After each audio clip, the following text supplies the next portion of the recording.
उसने अपनी दादी से इन सती आत्माओं के किस्से सुने थे और वो जानना चाहता था कि आखिर इन महिलाओं की आत्माएं इतनी परेशान क्यों हैं। श्राप। वो गांव जहां कोई भी रात में बाहर नहीं निकलता।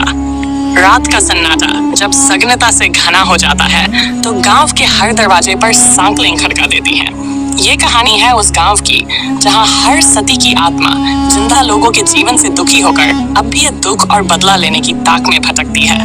उस गांव का नाम था तपस्विनीपुर, मगर लोग अब उसे शापित गांव कहकर पुकारते हैं। गांव की कहानी सदियों पुरानी थी।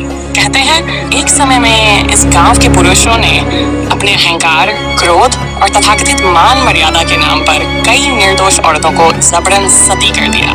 गांव का हर बड़ा, यहाँ तक कि बच्चे भी अपने संस्कारों और नियमों पर गर्व करते थे। उन्हें गर्व था कि उनके यहाँ की महिलाएं पवित्र हैं और अगर पति मर जाए तो अमृतत्व की ओर सती हो जाएंगी। मगर उन औरतों की चीखें आसमान में ऐसी खुली कि आज तक शाप बनकर गांव पर मंडराती है।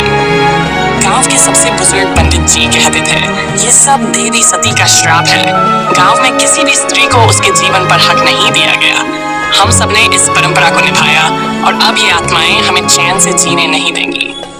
गांव की औरतों को तब इस स्वर में सुना गया था, हर अमावस की रात जब चंद्रमा का एक भी टुकड़ा नहीं दिखता, तब इन सती आत्माओं की आत्माएं गांव में घूमती हैं और उन पुरुषों को सबक सिखाने आती हैं जो सती प्रथा को बढ़ावा देते थे।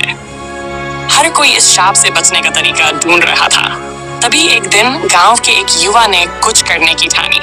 उसका नाम था रघु और वो एक साहसी लेकिन संवेदनशील युवक था। उसने अपनी दादी से इन सती आत्माओं के किस्से सुने थे और वो जानना चाहता था कि आखिर इन महिलाओं की आत्माएं इतनी परेशान क्यों हैं। एक रात जब पूरा गांव सो रहा था, रघु ने गांव के पुराने मंदिर के पास जाकर अपनी मन की बात रखी।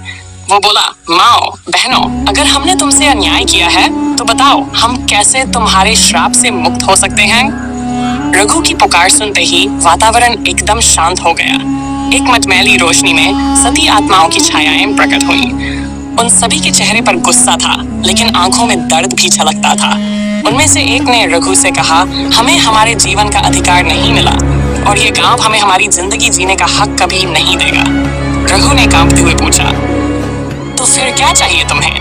मैं क्या कर सकता हूँ? सती की आत्मा ने गंभीर आवाज में कहा, हमें इस गांव में हमारी जगह चाहिए, हमारे नाम के मंदिर और सम्मान चाहिए, हमारे बच्चों को हमारी विरासत चाहिए और इस गांव के लोगों को ये वादा करना होगा कि वो कभी किसी स्त्री को इस तरह सती नहीं करेंगे।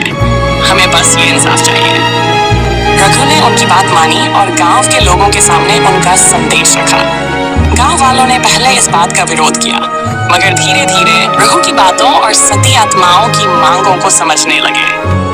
उन्होंने गांव में एक जगह को सती स्मारक के रूप में स्थापित किया और संकल्प लिया कि अब इस गांव में कभी किसी स्त्री को जबरन सती नहीं किया जाएगा।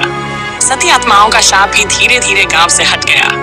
अब हर अमावस की रात उस स्मारक पर दिए जलाए जाते हैं और ऐसा कहा जाता है कि अब उन आत्माओं को शांति मिल चुकी है। गांव के लोग उस स्मारक पर फूल चढ़ाते हैं और कहते हैं, सती माओ, हमें माफ कर दो, अब हम तुमसे ये अन्याय नहीं करेंगे। और सच में तभी से वो गांव अपने पुराने अभिशाप से मुक्त हो गया।